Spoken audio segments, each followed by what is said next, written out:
Damn, I forgot it again.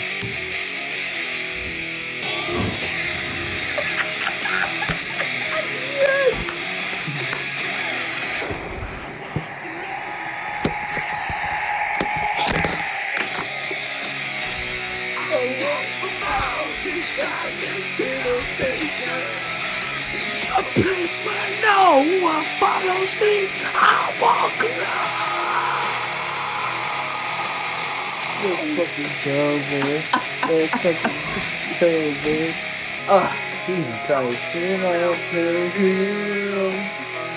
That they sail. fucking top fucking WWE song. Number one. Honest to God, Number one. it might be.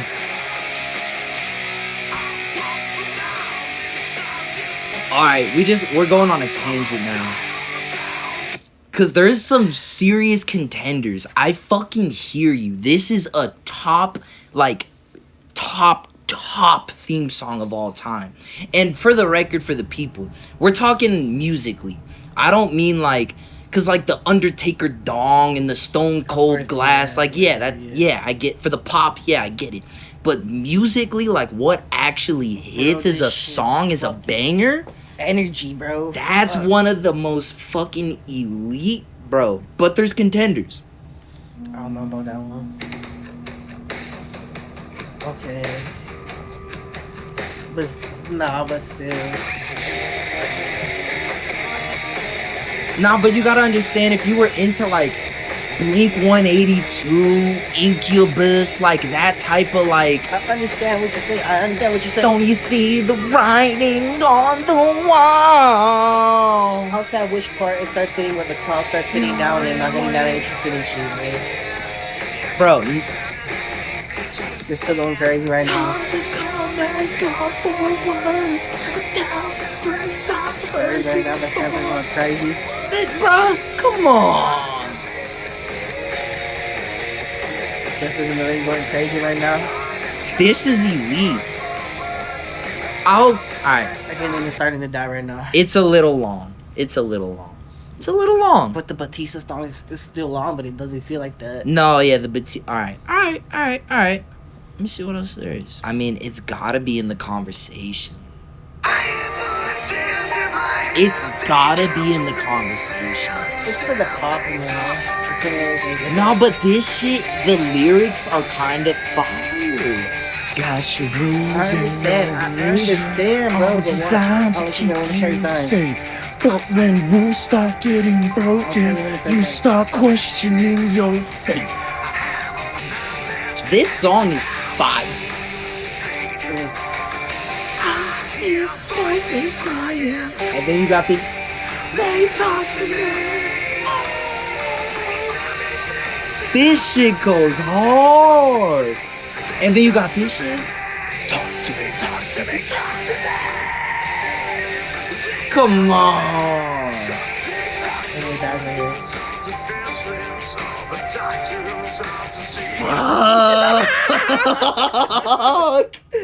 Fuck. Yeah, I bet. It did. It did. That's crazy. I'm telling you, bro. That's crazy. I'm telling you, bro. It's just when they do their little intro and shit. This is only playing when they're like fucking they win a championship and they're like they're over here with the fans or some shit, bro. Alright. I'm gonna give you one that's actually... Alright, the last couple ones, fair enough, you've got me. After the first minute or so, they kind of die out. I'm gonna give you one that dead ass I think really has a shout at competing with Batista. And it's kind of not fair because this song was a song before it became a wrestler song. But it still counts. I don't give a fuck. It still counts. Yeah, listen. What do you see?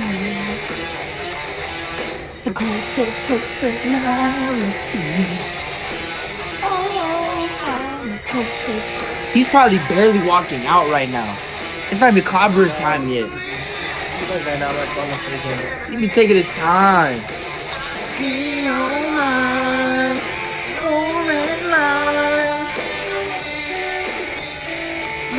reflection lines realign to follow me. Only you can set me free. This when he barely get to the ring for real. Oh, but this is not fair, bro. This isn't funny, bro. Fuck off. It counts. Is it not a wrestling theme song? I said that at the beginning. I know it's a song, but it counts. It's still going. It's still going.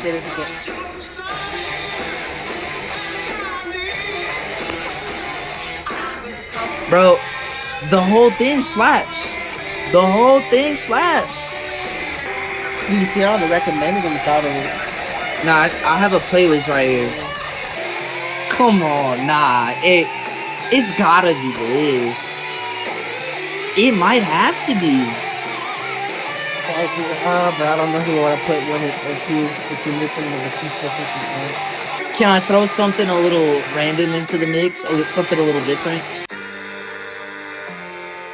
Okay, then it's mixed. It kind of falls off after a little bit. Okay, Pop crazy. Walking over here to Pop the stage, crazy. walking over here to the camera. It's time to go to work, Stu. And you know the story. They don't know the story. I'll tell the story. When I was in 6th grade, I was trying to impress one of my friends and make him think that I knew how to rap. That I was good at rapping and shit. I respect you. And so I pretended that I was about to freestyle, like at recess type shit. But I didn't know how to freestyle. And so instead of actually coming up with bars, my own bars off the top of the head, I just started rapping John Cena's theme song. And luckily no one around me knew wrestling or didn't want to call me out because they just felt bad for me. And I literally I brushed your mouth like Colgate. I was hitting all that shit on the basketball court at West Creek Elementary School in like 2012. So to me, this has to be in the conversation because this made my homies think I could rap like 10 years ago, 12 years ago. Yeah, it do fall off because it has a feature. It's like, we don't even remember you, bro. Like, he was in the little, like, faction that Cena was in at one point, right? Yeah, and it's like, bro, like, we don't even remember you no more, bro. No cap. Unfortunately. Yeah, okay. I just mostly wanted to throw it in there so I could tell my story. I had to finish my story. This fool as a person, fuck this fool. We know this fool's done some shady shit. Fuck him. But the theme song, though. I don't even think it has lyrics. But just as a vibe. Alright. Never mind. Never mind. I know I'm sexy. Okay. I got the looks that drive to go wild. Got the moves that really move. This is one of the top aura wrestlers of all time. Every time I watch an old Shawn Michaels entrance, I'm talking asshole Shawn Michaels too, not Found Jesus Shawn. That still had aura, but like old school, not early 90s, dickhead Shawn Michaels. Aura. God damn. Like, you hate him, but you like, damn, I wish I was him. Crazy. That's one of the, man. One of the goats. It's a different man, man. Coke aura is crazy, because I feel the same way about Macho Man. Coked up Macho, highest aura, like, up there of all time. Facts. That booger sugar does something to you, man. That shit does something to you. Alright, I'ma disqualify this because it's a little. Yeah. It just is the same thing. Yeah, like it just kind of. Alright. Damn, I don't want to drag this shit out too long because this was just a random. It's not, but just because I'm a monk. Yeah,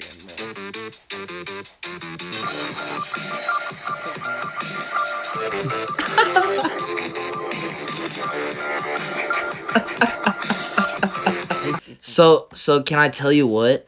This one has the same problem that the other songs have had that you mentioned, but you gotta understand, like, the pop. And I was singing along to it. Yeah. First shout, but no. So, what's the answer we're landing on? Are we going with Punk or Batista? Because those are the two that we... I can't. I told you earlier. I can't put either one or two on those. You're on camera. You got Batista. to. See, it's Punk. It's Punk, and it's gotta be Punk. That's interesting. It's gotta be Punk. I feel you, but I put Batista, bro. It's gotta be The Punk. And you're still singing along to the song. Punk it's cheating because it's actually a song, but it's like, bro, it's too. Batista's song is also a song, no? I don't know. I think it's made by an actual man. It might be. I don't know, man. I respect it, though. I respect it. Interesting week that we've had in wrestling since the fallout of Survivor Series. Started to see some of the kind of feuds going forward starting to get more planted, cooked up a little bit. Yeah, we're starting to see some interesting stuff. And I guess one of the things that I wanted to start off by talking about is just like really interesting booking from Triple H with a lot of the top tier, like, quote unquote main event talent on the men's side of things. I really like the way that everything has been kind of interwoven between a lot of different guys that, like... It reminds me like an old school, fucking back in like the early mid 2000s and shit like that. I agree. We would have a lot of triple threats or fucking... I agree. And I feel like the benefit of it is that going into Mania season now, I feel like you could book WrestleMania and like the Rumble and Chamber and all that stuff in like so many different ways, and all of those would make sense because of the fact that you've had so many different guys crossing paths and stuff like that, like Punk and Seth and all the stuff that they've been doing together, and now Sammy's getting mixed up in that with fucking what's his face with fucking Drew McIntyre. Drew coming back and attacking him and all of that. We have Kevin Owens, who's recently mentioned in the interview with Michael Cole that he's been keeping his eye on Sami Zayn, and like he'll get to that later. Like that's another potential feud that could be brewing down the line. And obviously Jey Uso coming back still, bro. Exactly, and now we're pretty sure that either Drew McIntyre or Kevin Owens, one of these guys that's like super anti-bloodline, is gonna end up having beef with Jey Uso at some point. Randy Orton is still in the mix somewhere. He got taken out by Kevin Owens. He's going to end up coming back into the picture somehow.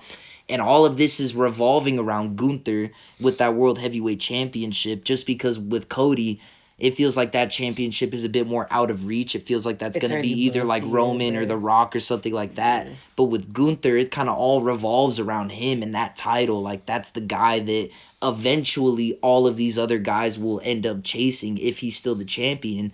But at the moment, he's got to deal with Damian and Finn Balor, who are both chasing after him. Yeah. And so when you look at that, I just listed off, what is it? 1, 2, 3, 4, 5, 6, 7, 8. I think 8 or 9 guys that are like all kind of mixed up in different things, crossing paths with one another. And honestly, you could mix up all of those guys in different feuds leading into Mania season. The Royal Rumble is definitely going to be interesting. And it would pretty much all make sense. Exactly. Like the Rumble is going to add so much more layers to all of that stuff. And with this little list of guys I was talking about, that's excluding Cody, everyone from the bloodline, and everyone that's involved more with that stuff. Like there's a whole bunch of other guys over there. Like who knows who Jacob's going to end up beefing with at some point. Who knows what Solo's going to end up doing if he ever takes his focus off of Roman. Like, I just feel like we're at a point where for some of the faults that Triple H has had in the last few months with some of the booking, where I feel like some of the PLEs have fallen a bit short, and some of the feuds like Cody has kind of, until recently with Kevin Owens, he hasn't had a lot of great feuds for the championship. Yeah. Like there's been some stuff like obviously the Money in the Bank has become its own debacle. Like there's plenty of things that we could criticize Triple H for, and I feel like on this show, we've been kind of critical of Triple H's booking, and especially recently. And so I guess I just wanted to start off by talking about something a bit more positive as far as like I just don't want us to be one of those shows that's like just negative for No, there's negativity's definitely sake. been And an like, yeah, uphill. there's been a lot of really good shit that's been happening as well. And I love just like I said, the intertwining nature of all of this stuff in the men's division. It feels like at any moment, any people could be feuding. Like, one of the things I love is that we saw someone get brought back like Shinsuke and instantly start getting a push. And it kind of gives me hope that someone like a Finn Balor or someone else that's been like lacking that push recently could just out of nowhere start to get a little bit more momentum. Yeah, like even if he just holds the title for like a month or so. exactly, like just something would be big for him to get some more positive momentum. And so I guess overall, with a lot of the top end of the men's division, I have been really happy with what Triple H is doing. And I guess it's honestly just like he's got like a spoil of riches, and like you've got so many guys that have that top level potential is what I'm trying to say. Like literally everyone I just named right there is worthy of carrying around one of these motherfuckers, you know? Like you've got all of these dudes that are top level talents, championship level talents, main event level talents. And they all just get to beef with each other. It's really fucking cool. For a fan's perspective, I'm extremely excited with what we've been seeing in the men's main event scene. The mains. In the mains. What's up, man? In the men's main event scene, it's been really exciting. This is kind of an impromptu question. I wasn't actually planning on asking you this, but from these names here on the list that I just listed, if you could fantasy book a Mania feud, pick 2 from the list and tell me why. Ooh. Go ahead and you can take a look here. I got them listed out. Punk, Seth, Sammy, Kevin Owens, Drew McIntyre, Randy Orton, Gunther, Finn Balor, and Damian. Pluck 2 and give me your fantasy book of what you want to see. It's definitely going to be Punk. I agree. I think Punk is like has to be involved because of the fact he was injured for the last Mania. Like pray to God that he's still healthy, and we need to see him at WrestleMania. Ideally, in a main event, even if it's night 1. And just because he's Seth, they're definitely going to give Seth the push. I really didn't want us to both have the same answer, but after this last episode of Raw, how is it fucking not Punk and Seth? And I feel like Gunther's going to drop the title, but not till Mania. So against who? Then to triple threat. Triple threat. Yeah. Punk, Seth, Gunther. I like it. They're going to have probably... I actually like it. Both having matches going towards Mania or some shit. Uh-huh. And okay. They're both probably going to interfere, and this is probably calls like a triple threat type of shit. Can I tell you what I Because right now it's just a side story, but it's going to build up to some shit. Cause yeah. With the Elimination Chamber, Royal Rumble. Yeah. I would love to see, like, if Punk wins the Rumble, but then Seth wins a Chamber, and they both say that they want to go for the heavyweight championship in Mania. Like, that would be really interesting for sure. Fuck, bro. Like I said, I didn't want us to have the same answer. So just for the sake of that, just so we could have different answers, because I love, bro, Punk and Seth. Please, sign me up. But if I have to give a different answer just for the sake of the show, I know that they've done it before, but it was different back then. It would be I think it would hit a lot harder now. Sami Zayn and Kevin Owens. Give it, because I believe the last time they did it was like a tag or some like tag team title. Exactly, like it's not the same, bro. Like we need them up against each other. That'd be interesting, but I don't feel like feuding like how it's been ever since it was them on the indies together. Like this is what their entire friendship and story has been. Be a good feud, but I feel like that would be more like IC title type of vibes. See, I don't even think it needs a belt because of how deep their relationship is. If you start building it, like the seeds have already been planted. So you think that should be a main event type of shit? Like a night 1 main event, because obviously night 2 we know is gonna go to Cody versus either Rock or Roman or whoever that ends up being.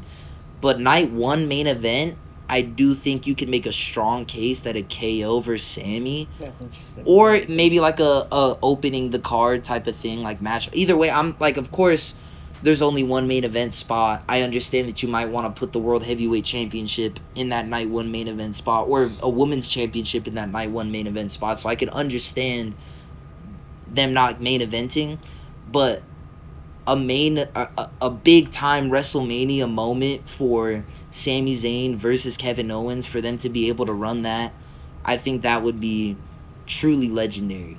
And I feel like right now is the perfect opportunity because you have Kevin Owens in this spot where he's like this completely lost character. He's pissed off at the whole Well, world. He hates supposedly, everybody.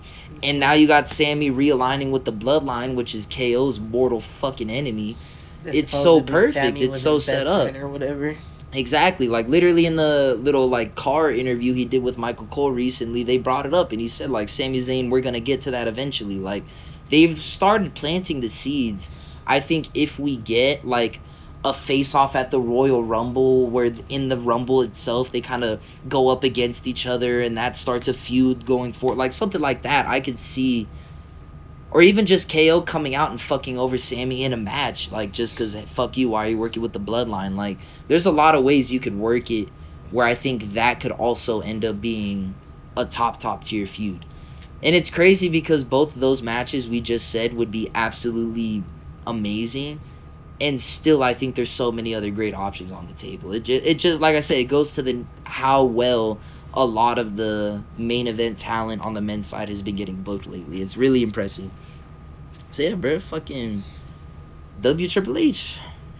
He's been doing great. Let Papa H cook. SmackDown's a little stale right now, but When Roman goes absent, it gets tough. But Cody's good, but like it's hard because they put him in a position where like, oh, you're already gonna do this at Mania, so like, there's so much we can do with you. Yeah, we'll try to get you into a feud. He can beef Kevin Owens. The stuff they've been doing with KO has been the best stuff they've done so far because at least it feels more personal.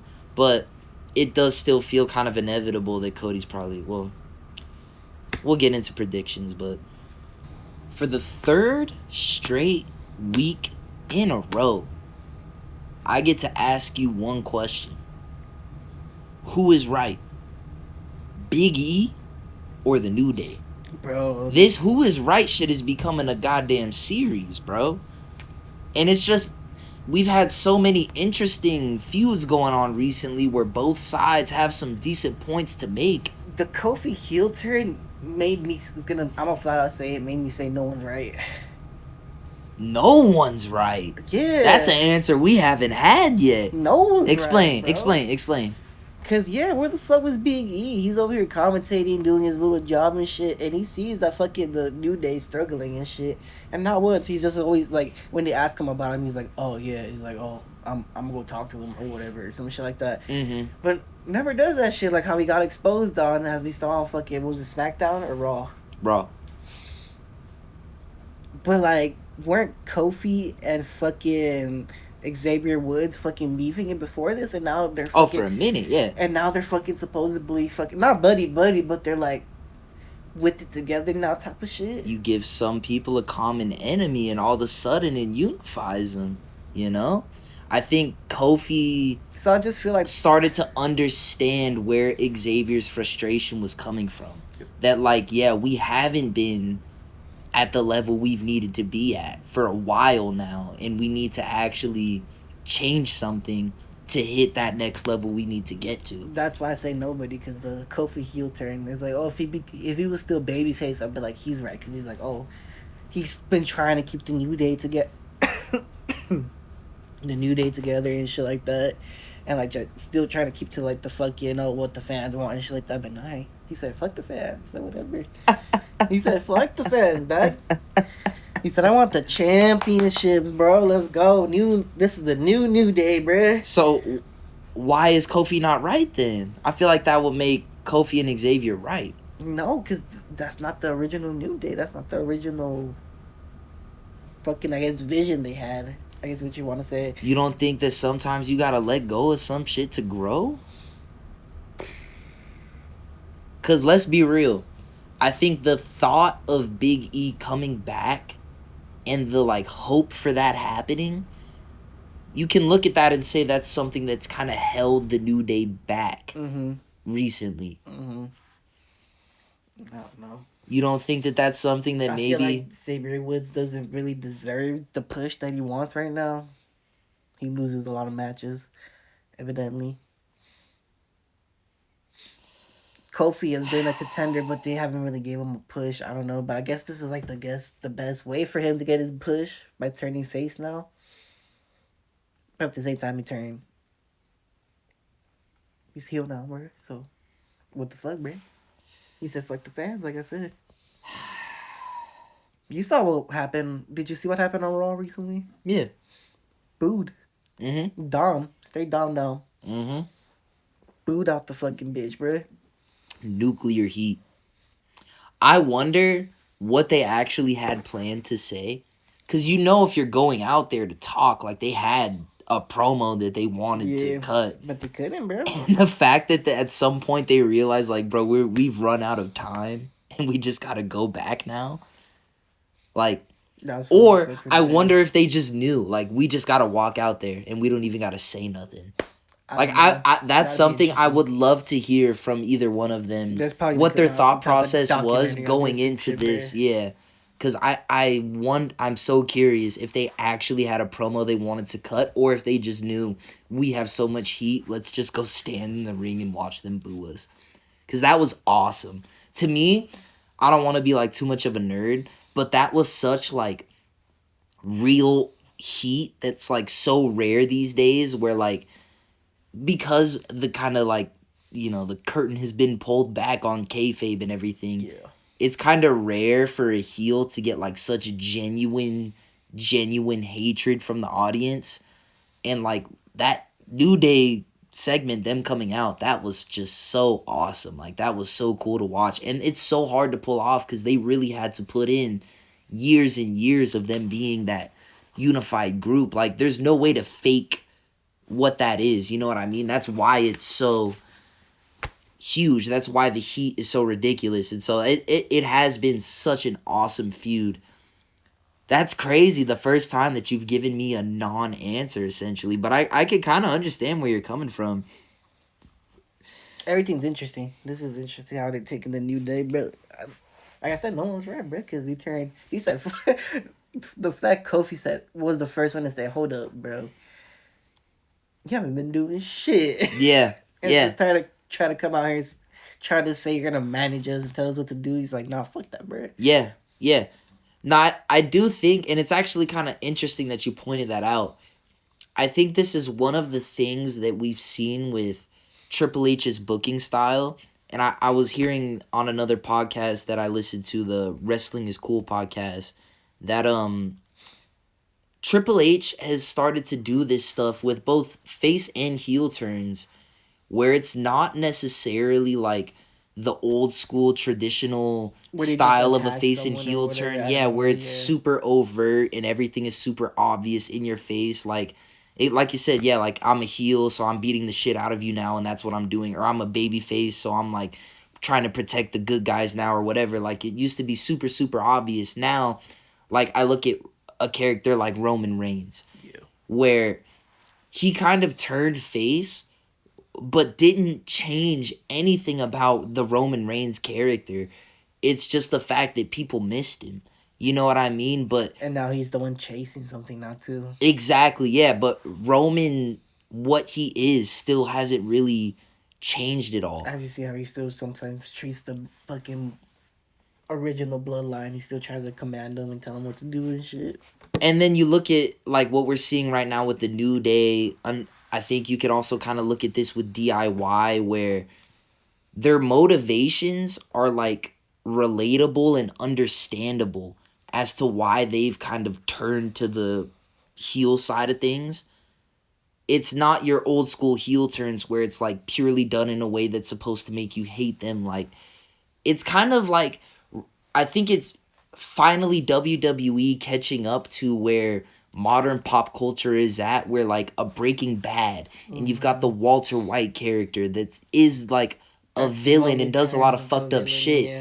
But there's so much that also makes you empathize with his situation and makes you want to see him succeed even though he's doing these fucked up things. And like there's these characters with so many layers and so much depth. And I think WWE is kind of stepping into that now, where we see characters that aren't just heels or faces for the sake of being a heel or a face, but they have like true motivations behind it, and those Some type of motivations real life emotion type of thing, if you want to call it. exactly. And like no matter what side of the spectrum you happen to fall on as a character, there's reasons behind it, and we can get behind it one way or another. And I feel like it's just been one of the things that's been really positive about the Triple H era is that the terms of like heel and babyface, I think, are gonna start to like lose their, I don't want to say value, but just like their definitions are gonna kind of shift over time, which in my opinion is a good thing. Like I know there's probably some traditionalists that are gonna not like that, but I feel like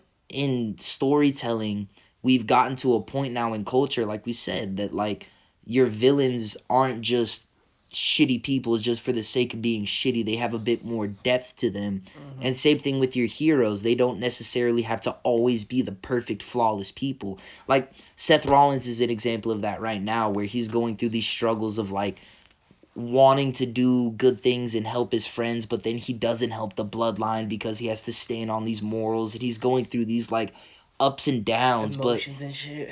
he's still a babyface clearly, but he's not doing just the traditional babyface shit of like, oh, Sami Zayn asks me to help him, I'm gonna help him because I'm a good guy. Like that's kind of your traditional wrestling shit.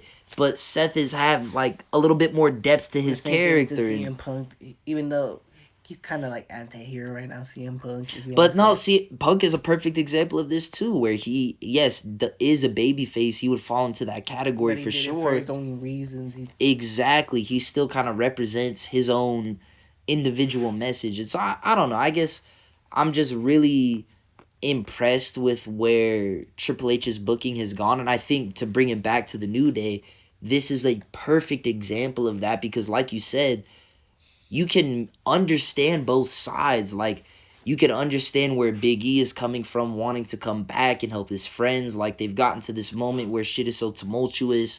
And, like you're saying, yes, he maybe could have come back earlier, but you could also understand from Big E's side of things, he's going through this injury. It's really tough for him.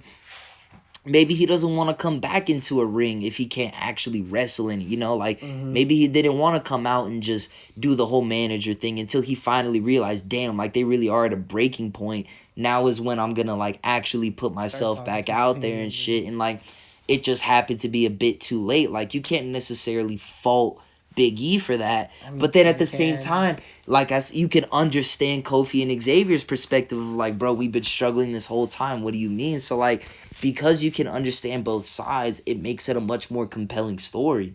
And so, I mean, just, yeah, bro, it's fucking interesting. I will go ahead and answer the question as well. Who is right? And I'm gonna go ahead and edge it. I'm like literally as I'm saying this, I'm still on the fence, but I'm gonna edge it towards.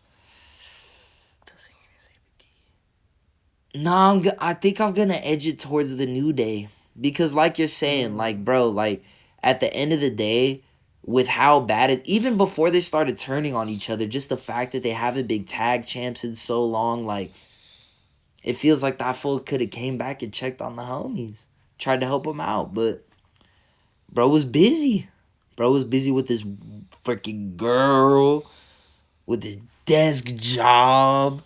Bro's busy. Busy, bro. Busy Big E. He don't have time for his friends, bro. Making a paycheck somehow, bro. Shit, bro. It's an interesting story, bro. Like, as much as I'm saying, fuck it, New Day is right, Biggie brought up some valid ass points too.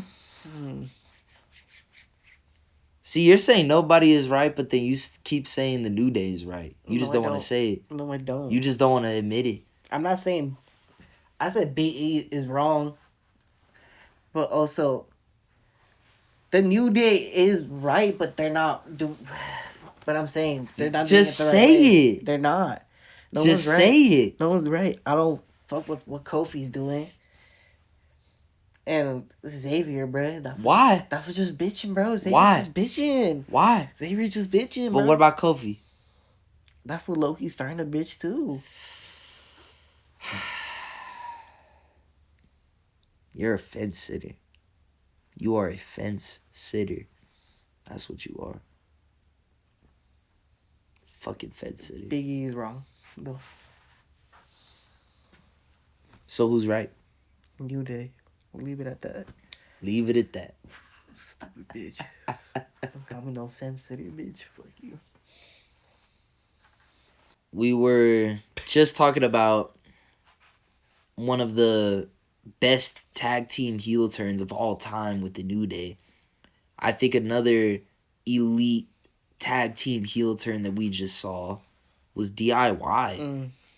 Bro. Snaked it, bruh. Snaked it. Executed to perfection. Snaked it, bruh. I don't know if I'm just a dumbass Mark, but I did not see that coming at all. Nah, Ciampa's been, I think, a heel before. But no, that's what I'm saying. Like, I thought it was going to be Ciampa turning on Gargano. And I thought that was going to be the feud going forward. But then Gargano, like, playing it the whole time.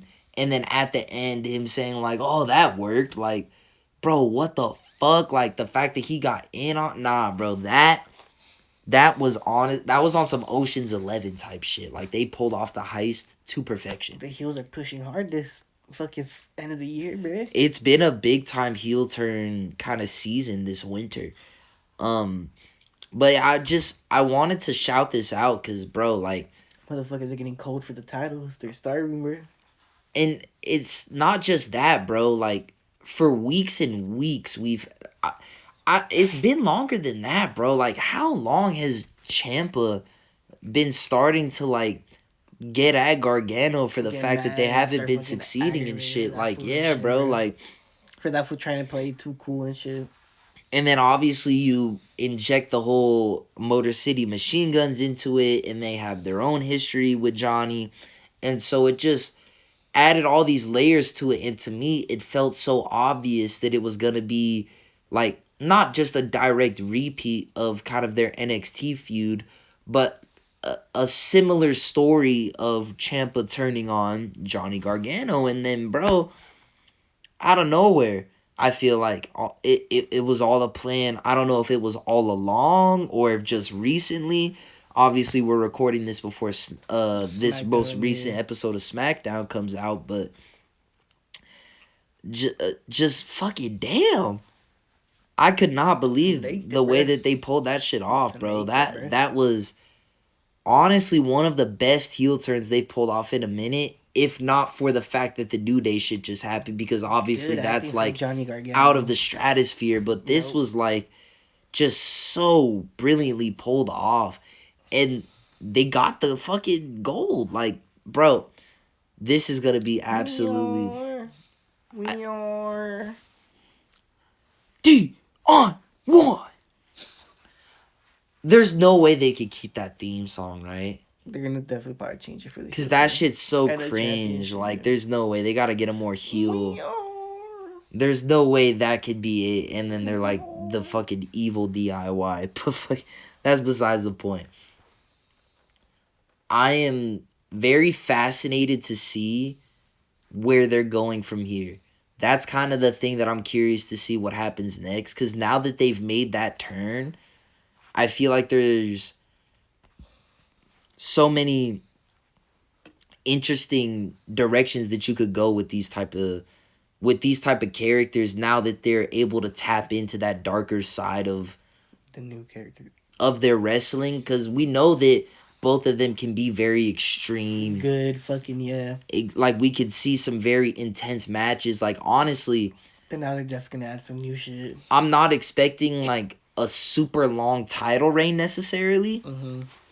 But I do think that at some point we're gonna get like some ridiculous banger matches. Like, I'm just very interested to see if they end up running it back against the Machine Guns or if they end up taking it in a new direction. But I think that it truly was such a well executed heel turn, and I love to see Triple H getting a bit more creative with the booking, like doing this shit where it looks like it's going in one direction, and obviously like I said, the history on NXT, so we kind of can start to connect the dots and feel like we know where it's going, and then out of nowhere we go in a totally different direction. Like, to me, like, the term swerve got kind of fucked over by the whole WCW booking and like the whole Bischoff shit. Like, the idea of a swerve has become kind of negative in wrestling to some extent, I think. But this was like a well executed swerve, like a time. And I don't want to say the word anymore. I've said it too many times. I feel like it doesn't sound real like a word anymore. Swerve. Why not drops?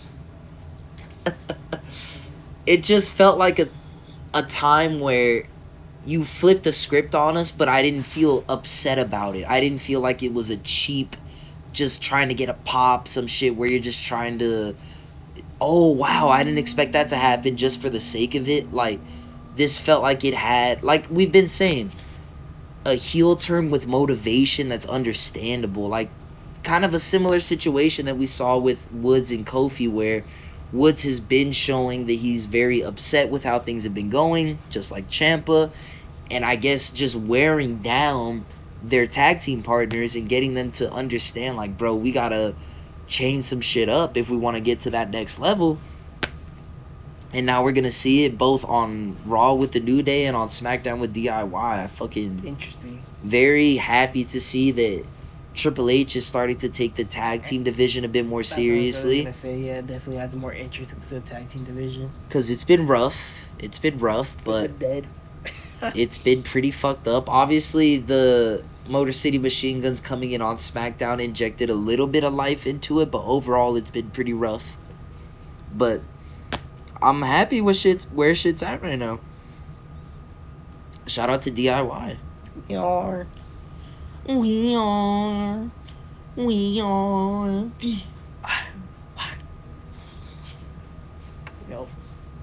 That we should have had in the conversation for best wrestling theme songs of all time. That's up there. You wish. That's up there. That's fucking up there. We've been talking about all these heel turns. I feel like now at the end of the year, it's time to start looking back and reflecting on all of the amazing wrestling that we've seen throughout the year. And so I want to go through some of the best heel turns of 2024, run some of them by you, and then I'm going to ask you, once I've presented you with my candidates, what is the best heel turn of 2024? So I want you to be thinking about this as I'm going through my list. So, first of all, just because it was recent, obviously DIY, we just talked about it. I think it was an awesome Ocean's 11 heist style booking where it was right under our noses all along, but we didn't see it coming, and Gargano ends up being in on it. Fucking awesome. Loved it. We got the New Day again. We don't gotta dig too deep into it because we just saw it. We just talked about it on the show. Fucking, it was so emotional. Yep. That was one of the things I don't know if we talked about enough in the segment about it, but just the emotions of that heel turn, bro. Like, god fucking damn, they cut deep. They cut deep, man. That shit, bro.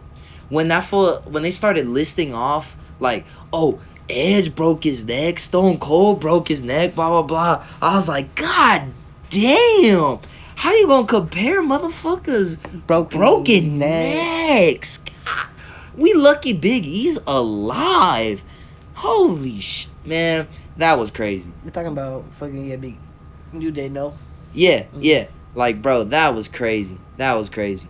One of the ones that kind of went under the radar, and I'm not gonna lie, maybe isn't gonna win the award for best heel turn of the year, but it deserves a shout out because of the creativity of the execution. AJ Styles. I don't know if you remember this, AJ Styles, but he did the fake retirement Mark Henry. Oh, yeah. And then he... So the unfortunate part is that I believe he got injured pretty quickly after. That's when all of that happened, and he's, like, out for a very long time now. He came back without his little team and shit like that. Yeah. And so he was not able to, like, fully pull off the heel turn because he got injured right after it happened.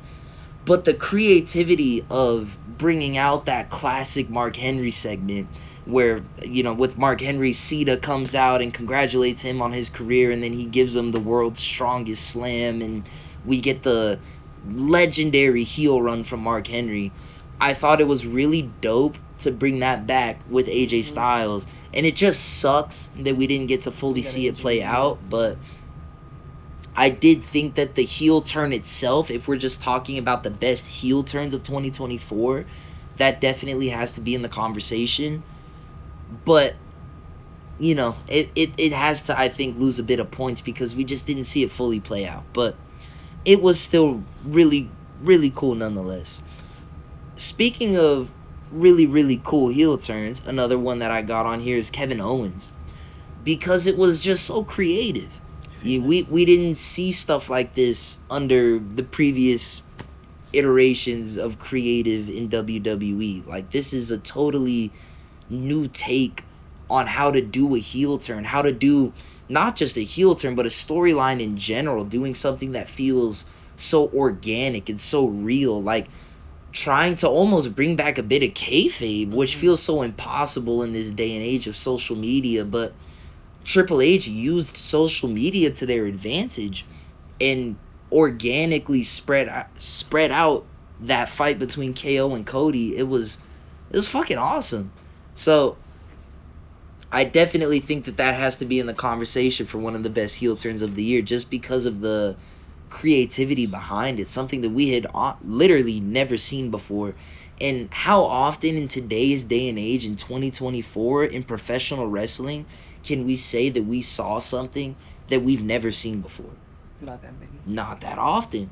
So that, to me, gets a lot of points. That was fucking awesome. Now, I'm not going to lie. Just because that was something that we've never seen before doesn't mean that was the only time that we saw something we've never seen before. I can't think of a time, and I could be wrong, people can let me know, of a time when a heel turned heel. But we watched that happen this year at SummerSlam, when Dominic Mysterio, who was already one of the biggest heels in the company, turned mega heel on fucking Rhea by stabbing Rhea Ripley in the back and siding with Liv Morgan. To me, that was another just legendary heel turn moment. And it's almost like you can't fully count it as a heel turn. Because that kind of had to happen. No, because he was already a heel, is my point. And like, Rhea was going face, bro. He wasn't going to worry no more. I mean, yeah, but I think even more so, it's the fact that, like, the traditional idea of a heel turn is someone who is a good guy becoming a bad guy. Dominic Mysterio was not a good guy walking into SummerSlam, so it's not like a good guy becoming a bad guy. That's everyone else on this list was a good guy who became a bad guy. Dom was a fucking shitty ass guy. Everyone already hated him, and he became an even shittier guy. Everyone wanted to fucking beat the shit. Like, you know what I mean? It was so legendary. Cause I just can't think of a moment where someone who was already getting such crazy heat in every stadium they go to getting booed can't even cut a promo. And then he does it again. So, I mean, to me, that has to be in the conversation of best heel turns of the year. And then my final candidate here, I mean, how do you not talk about it if we're talking about heel turns in 2024? This guy was one of the most over baby faces that's ever existed in professional wrestling. And then he comes back, steals the spot from Cody Rhodes. And that act and his reaction to that act going forward, Dwayne "The Rock" Johnson becomes the final boss. The people's champ becomes the people's enemy. The final boss. We counting that for 2024?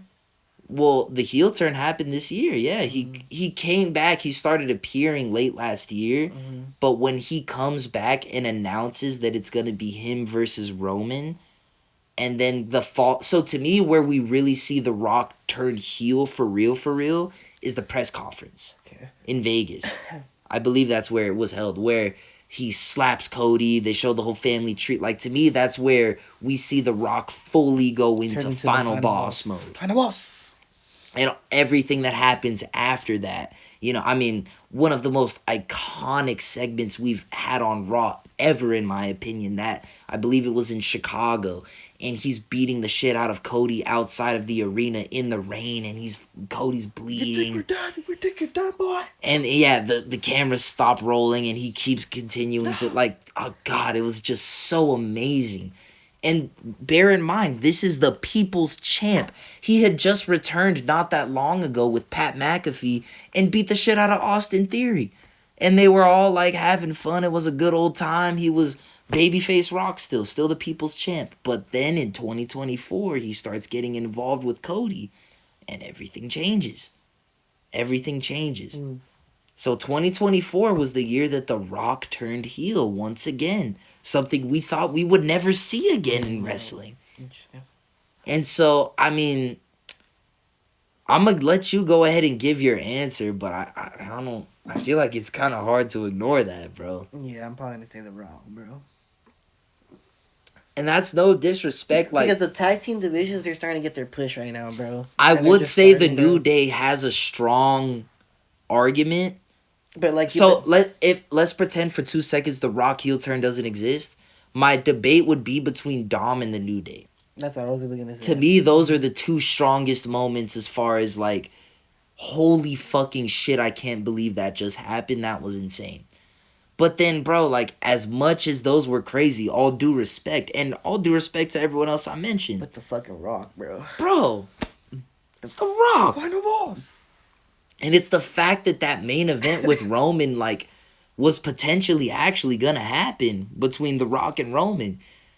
And then it all changes, and in response to that, he decides to pivot the character into this whole other direction. And the whole entrance change and oh my God. And I feel like people don't talk about enough. The night one tag match was fucking epic with Cody and Seth and Rock and Roman. Mm-hmm. And then we get to night 2 and dude, like, that was fucking amazing. That was the best match I think that exists in wrestling. I think I would argue. That heel turn from The Rock leads to the moment where the lights go dark in Philadelphia. And it goes, dong. And we get a fucking Taker chokeslam from fucking Mania, bro. A fucking Taker chokeslam on The Rock at WrestleMania in 2024. And that all comes from The Rock turning heel. Make America great again.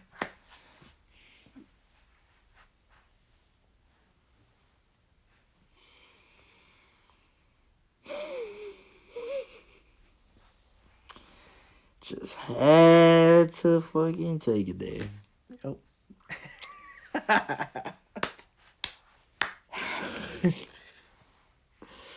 Oh, man.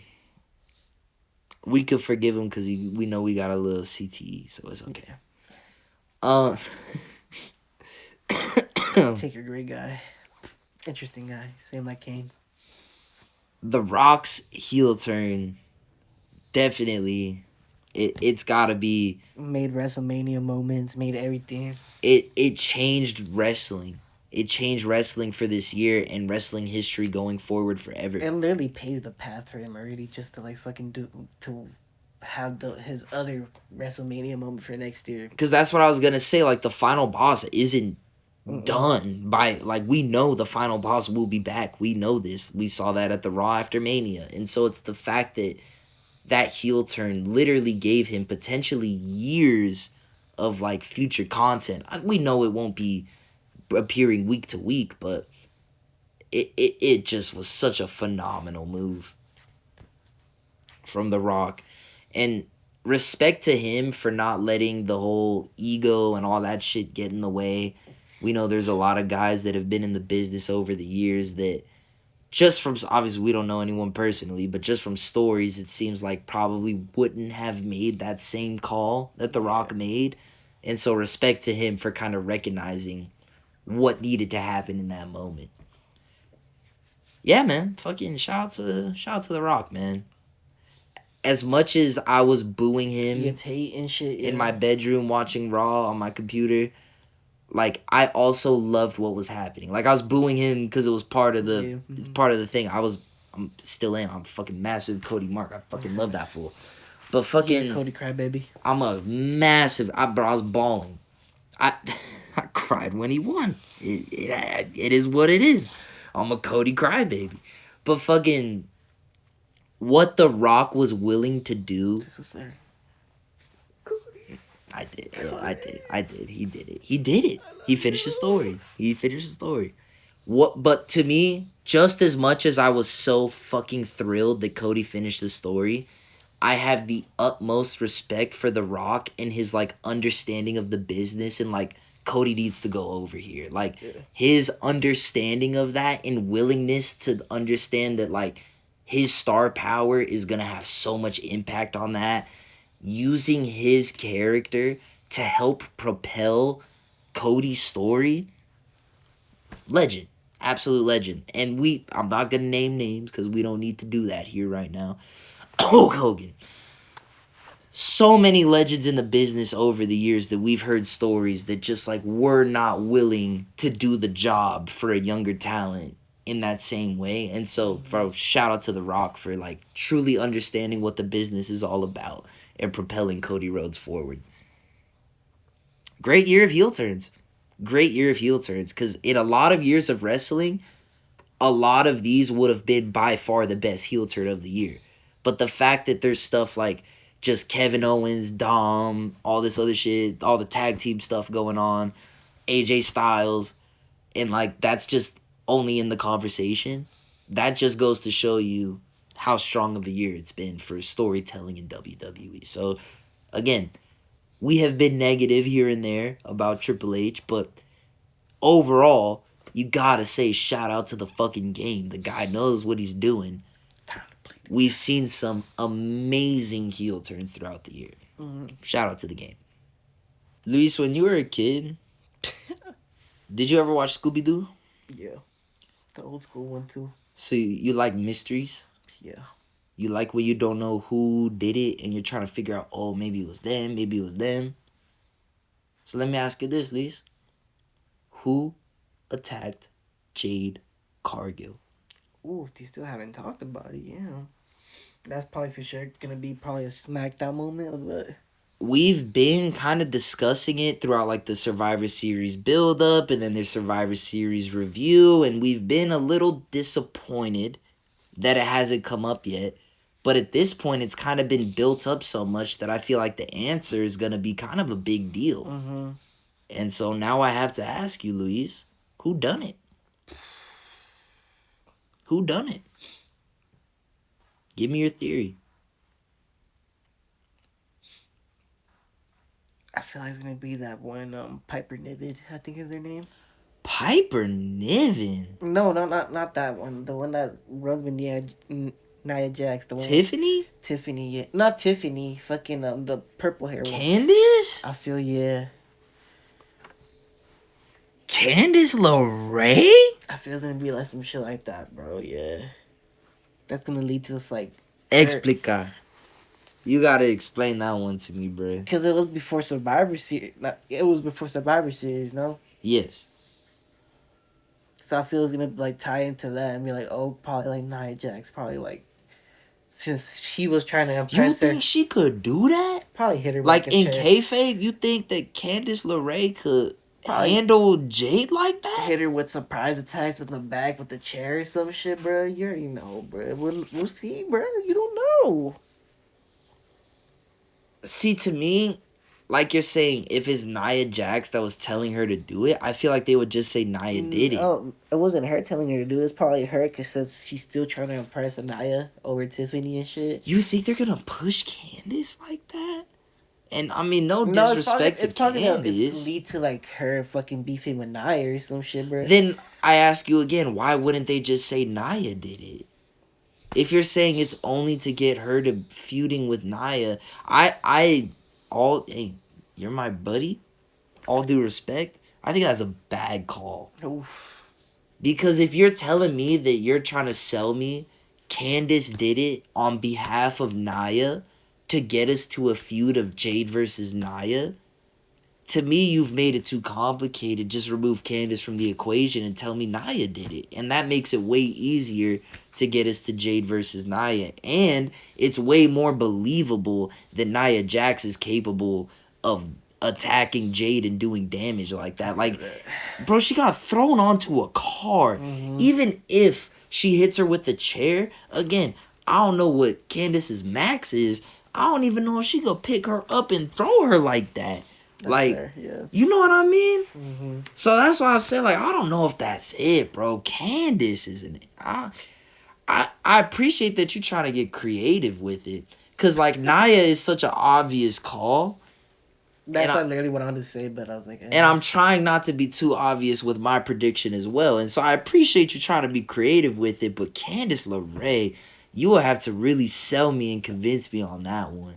We'll see, bro. Like, she would have to come out on a little bit of steroids or something, like, really juiced up. Yeah. Like, to... Because she's kind of short. And, like, Jade, like... Can she even pick her up? That's why I'm saying, like, I don't know what her max is on a bench. Could have been like a trio type of thing here. But that's... all three of them. See, that maybe would make more sense, but then again, I feel like it would just fall back more on Nia than anything. I feel like to put it on Candice, like, there's just no way.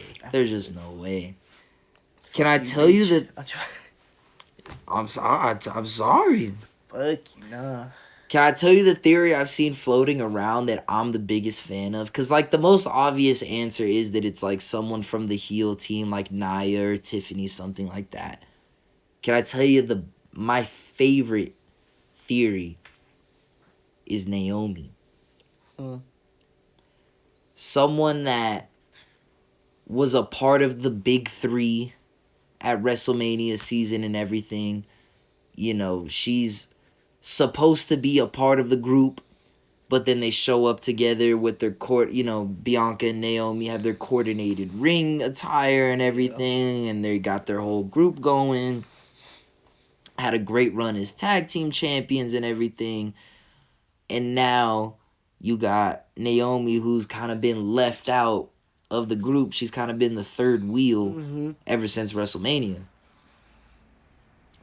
And not only that, but she's had her kind of bigger moments here and there. Like, I don't know how long. I want to say about a month, maybe 6 weeks ago, that she pinned Nia on SmackDown. And, like, nothing really came from that. She's had her title shot with Bayley. Nothing came from that. She lost. And nothing ever since then. Like, she's had these kind of, like, almost moments, but then hasn't gotten that full push. I could almost see her being the female Drew McIntyre. Where it's like, I'm not turning heel because I just want to be a dick, but I have not been succeeding.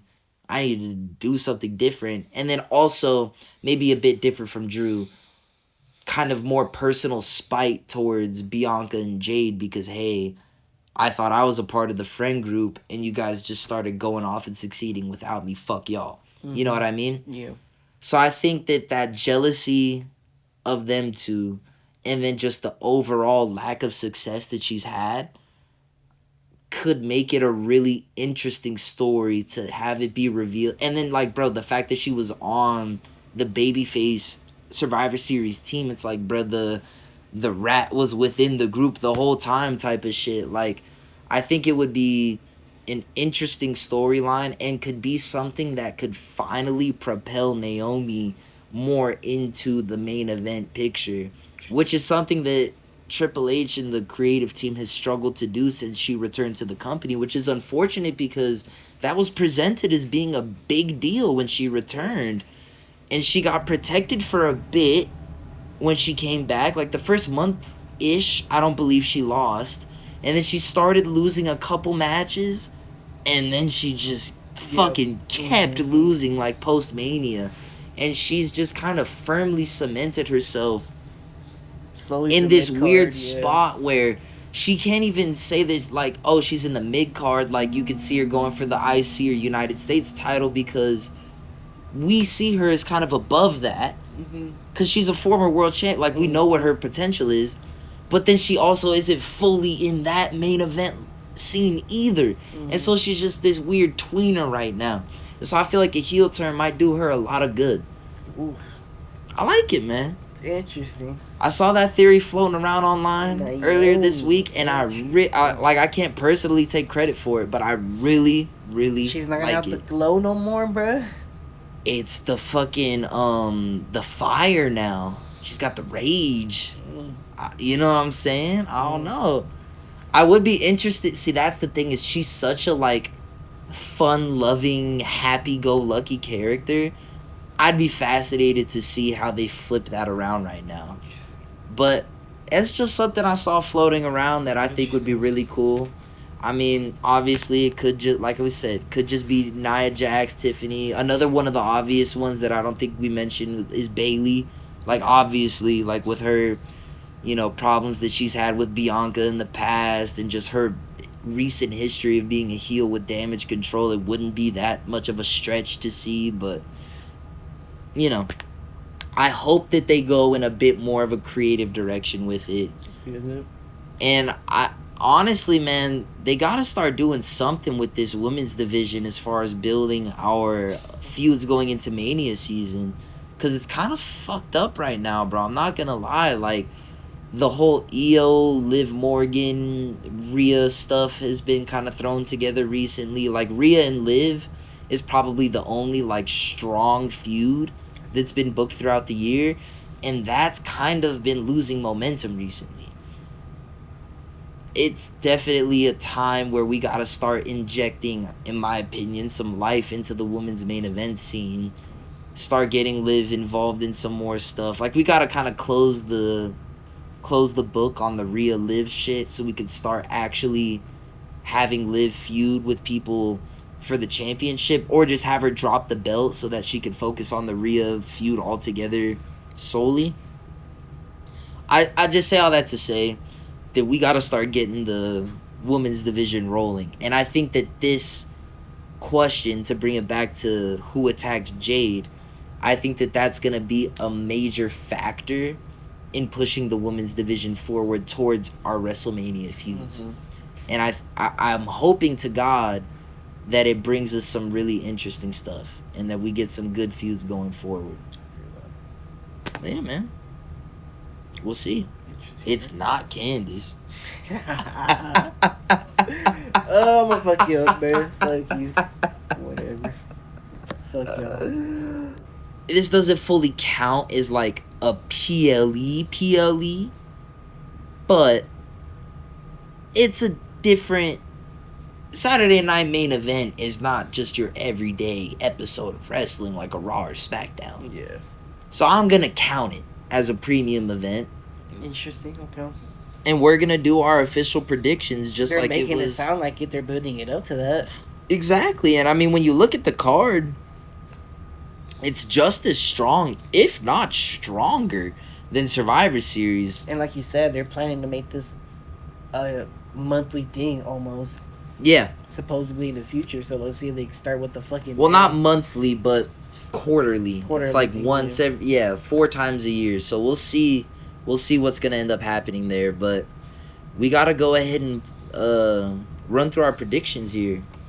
Let me go ahead and pull up the Women's United States Championship Tournament, because that's the first one that we're going to go ahead and talk about here.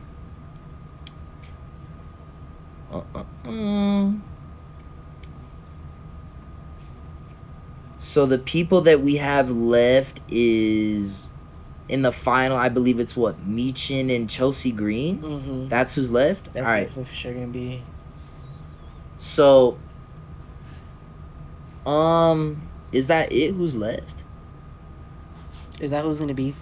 Or no, because Saturday, no.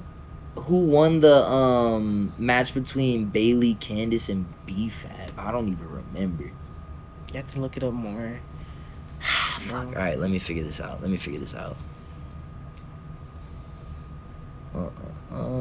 Just looking at Google images. Get off the Google. Well, because I'm trying to find the just bracket and type shit. Got it. because there's gonna be a match still this SmackDown, you know? Yeah. So our semifinals are gonna be Bailey versus Chelsea Green and Meechin versus Tiffany Stratton. I do think the final is gonna end up being Meechin versus Chelsea. Yeah. I feel like that makes the most sense because Bailey, I think, is gonna be end up wrapped up in bigger feuds, and she's just, I feel like, too big. She's too good for that. For the United States title, yeah. She can go for Grand Slam. I And guess. Tiffany Stratton, it just doesn't make sense. Like, what, we're gonna make her 2-belt Tiffy? Like, I don't see it because she's already got the money in the bank, so it's too much silverware. I feel like that wouldn't really make sense. So let's just go ahead and assume, for prediction's sake, and if we're wrong, we're wrong. But for prediction's sake, let's assume that it's Saturday night's main event. The final for the United States Championship is going to be Chelsea Green versus Meechin. Your prediction, sir? Chelsea Green. I agree. I also think it is going to be Chelsea Green. I just think that she's had so much fucking momentum. Like, you called this way earlier too. Take gender out of it. She's one of the strongest mid-card wrestlers, period, in WWE at the moment. Like, she for sure has a lot of charisma. One of the things that I've loved hearing Cody Rhodes talk about, and he learned this from his father, the American Dream, Dusty Rhodes, is the idea of maximizing your minutes. Because a wrestling program is a limited amount of time, and the main eventers take up a chunk of it. And so if you're someone who's not a main event talent, you might only get 90 seconds or 2 minutes on the actual show, a minute on your show. So make it count. Do something in that amount of time that's going to make it memorable, make the audience laugh, make them hate you, make them love you, whatever it is. And so often in Chelsea Green, and also to Piper Niven's credit, her as well, but in the Chelsea Green segments, just the comedy is just so often solid, like just so entertaining. She gets multiple segments on shows, bro. And it's never boring. It's never, ever, ever boring. And so it just, to me, she has done such great work throughout the entire year. I honestly wanted her to win the Women's Money in the Bank. I understand, obviously, why Tiffany got it, and I'm not against that at all. She's a very, like, the young talent there is huge. I get it. But Chelsea Green, dude, has been doing phenomenal work in her own right, and I feel like deserves her moment to shine. And I think I've mentioned this when we were first originally talking about our predictions of who's going to win it. I love the idea in wrestling of the, like, super conniving heel that's, like, always trying to cheat to win. Like, kind of the Eddie Guerrero style where it's like they're always going to cut corners and do whatever. And I feel like she's quintessential that. Like, she's almost never wins a match straight up. And it's hilarious seeing all the hijinks and all the bullshit that she tries to pull out to get her wins. So I definitely think that she's deserving. I guess we could go ahead and go into the non-championship match on the card. Sami Zayn and Drew McIntyre. One of the ones that was kind of thrown together, I mean, literally at the very last minute. Like, Drew returns on the most recent episode of Raw, doesn't even say anything. He just comes back and beats the shit out of Sami Zayn. And then that's a match. It's definitely Drew's get back. I'm calling Drew.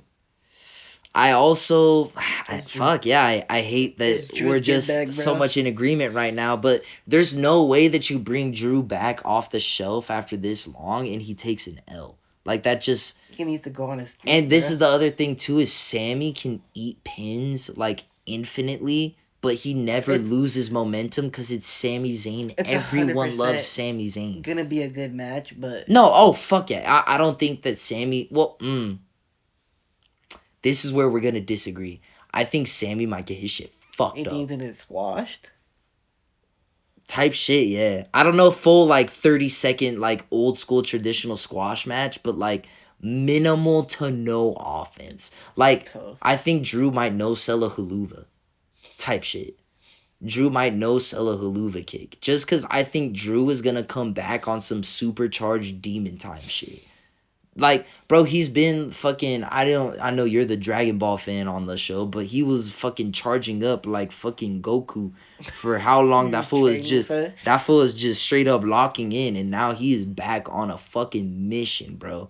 I'm telling you, the Drew we're gonna see is a demon. And that's why I think, especially like I said, with someone like Sammy who can just eat pins and it doesn't even hurt him, he's gonna put Sami Zayn through some fucking shit. I feel that. This is the other reason why I think this could potentially be squashy. This is a 2-hour show, just like how we've been seeing with Monday Night Raw and shit like that, and with commercial breaks. But this is a PLE. So we can expect that a lot of these matches are gonna go pretty long. So with 5 matches booked on the show and only a 2-hour time window minus commercials, I could understand how one of the matches might run a little short. I could see this match being less than 5 minutes. I'll say that. Not, like I said, not traditional squash where it's like short, less than a minute, but less than 5. I could see it. I could see like a little bit back and forth in the beginning. Sammy tries to pull out a early haluva kick. Drew no-sells like 3 claymores and he bodies him. If I was booking it, that honestly might be how I just straight up, like, just, yeah. Give me, like, 90 seconds of back and forth, and then, like, somehow Sammy gets to a haluva kick attempt, Drew no-sells it, and then you just kill him. And we get home in 3 minutes.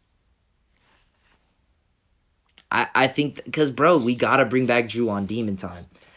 But for the prediction's sake, I will lock in both of us for Drew. And we'll see if I end up being right that Sammy gets his ass kicked in under 5 minutes.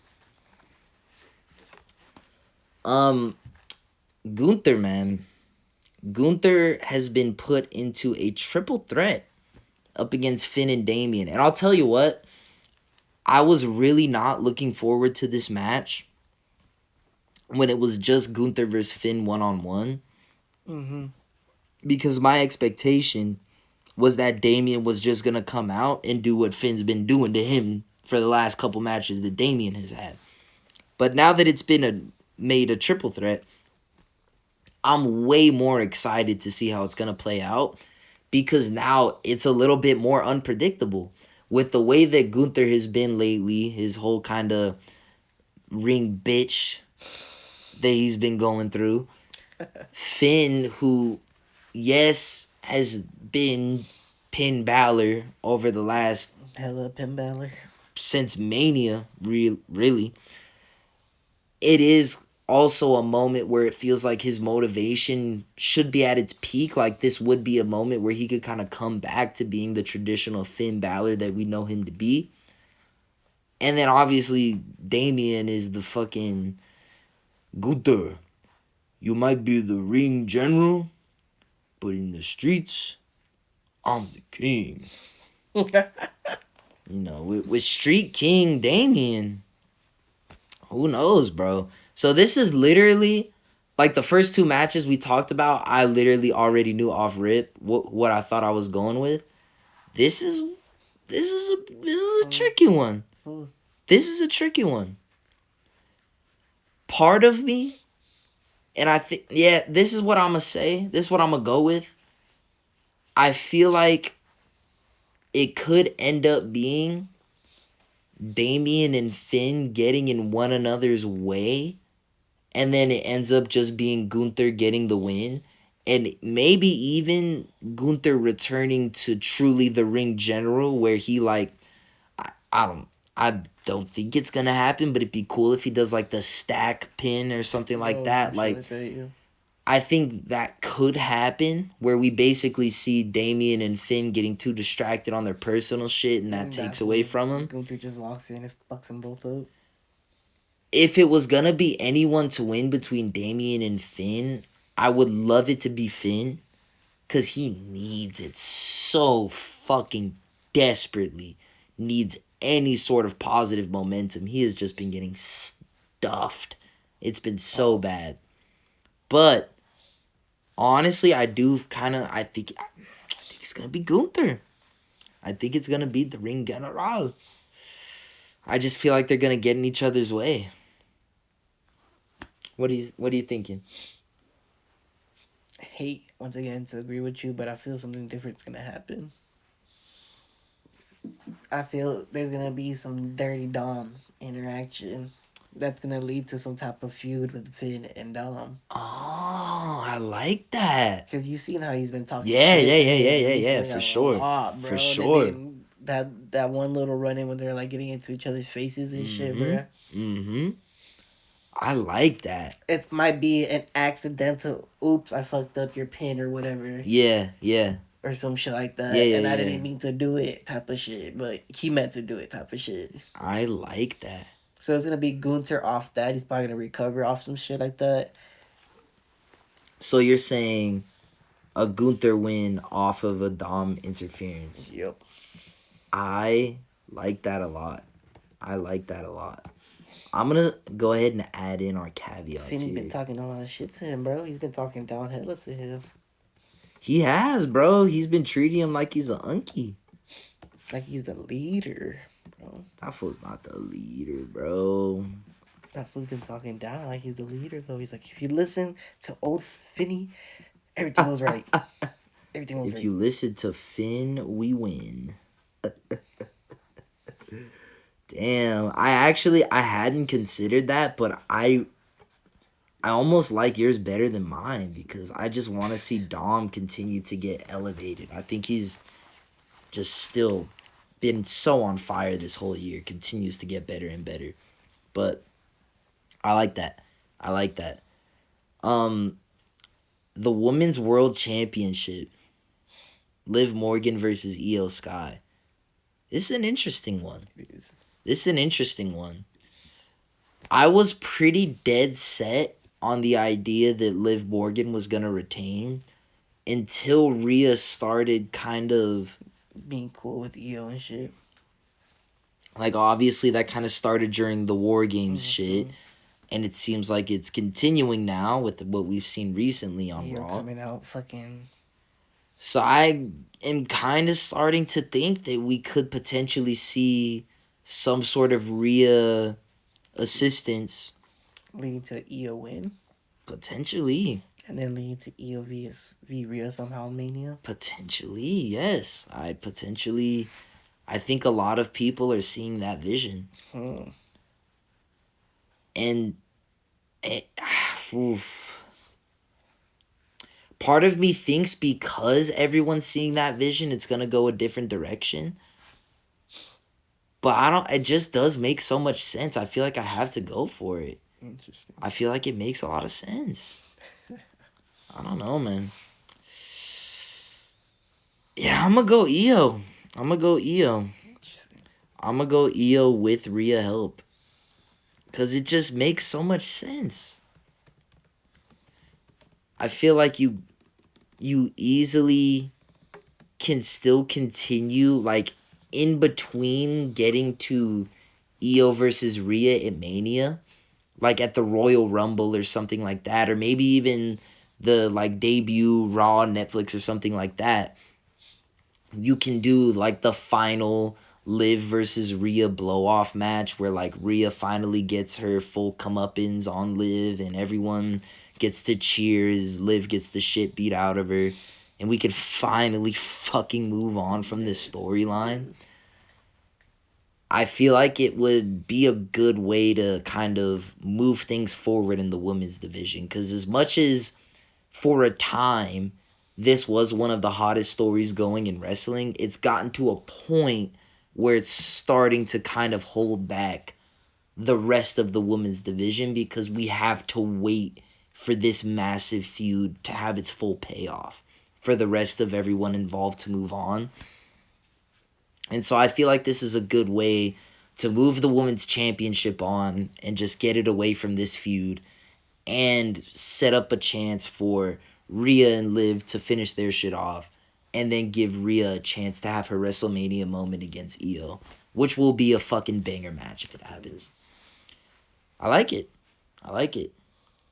So how are you feeling about the Io Liv. Where are you at with it? I feel Liv. Liv But retains? Liv retains, but out of Raquel interference / Dom interference. Because I feel like So you think Rhea's gonna come out, I'm assuming? Rhea's gonna come out because Dom's gonna be out there doing his fucking regular Dom shit. Okay. But then Raquel's gonna come, and of course, Okay. it's probably gonna be Okay. that type of team. I wouldn't mind it. I mean, if that's how they want to justify it. I guess it's just like I would be a little disappointed keeping the belt on Liv. But then we also might get fucking Damage Control. Well, just fucking Kairi Sane. That's her name, right? Mm-hmm. Her coming out and helping and shit like that. But we'll see, bro. I don't know. But I feel it's definitely probably gonna be Liv retaining. I feel like her losing the title is probably gonna be more later on. See, I would be really shocked if she holds until Mania. She's not gonna hold till Mania. I feel like, I don't know. Then like, what? How much longer is it gonna like? I don't know if it's gonna happen at main event though, bro. I don't think. Yeah, so far we haven't had a single title change, and I don't think either of us are gonna predict like Kevin Owens to win. And so if there's gonna be a title change on the card, I think Io is the best chance of it happening. And the reason I say that is because this is a chance that WWE is going to be presenting itself to a much wider audience than they normally have. I feel like they're going to want to book at least one title change just so people can see, like, oh, it's exciting. Look at this. Someone's a champion now. Yeah. Like, I would be very surprised if all champs retain, essentially. And I feel the strongest about the one we're going to talk about next. I feel pretty strong about Gunther. Although I could see it going another way. I feel pretty good that Gunther is going to retain. So I feel like it's got to be Liv dropping. Fairs. I think that's got to be the one. I mean, I respect if I'll lock it in. We got fucking Liv with Raquel help. And / Daddy Dom. Daddy Dom. Oh, my fucking... Oh, man. Well, I just mentioned it. Let's get right into it. The championship match. What I'm assuming will be the main event. Cody Rhodes. Cody Rhodes. Tell me how you feel. Tell me why Cody's gonna win. Why he's gonna win? Because he's gonna win. Is Cody not gonna win? He's gonna win, for sure. So then tell me why Cody's gonna win. Because that's the thing that sucks is we all know Cody's gonna win. I almost wish that this wasn't a title match. And that they would have just done a regular like Street Fighter. Title or whatever. Yeah. Just so that KO had a stronger chance of being able to get the win. But like, do they have the balls? I get that. That's a question I want you to answer. Do you think there's any way they have the balls to put the strap on KO? I don't think so. In front of millions and millions of people on NBC? It's not going to be the final boss versus KO, bruh.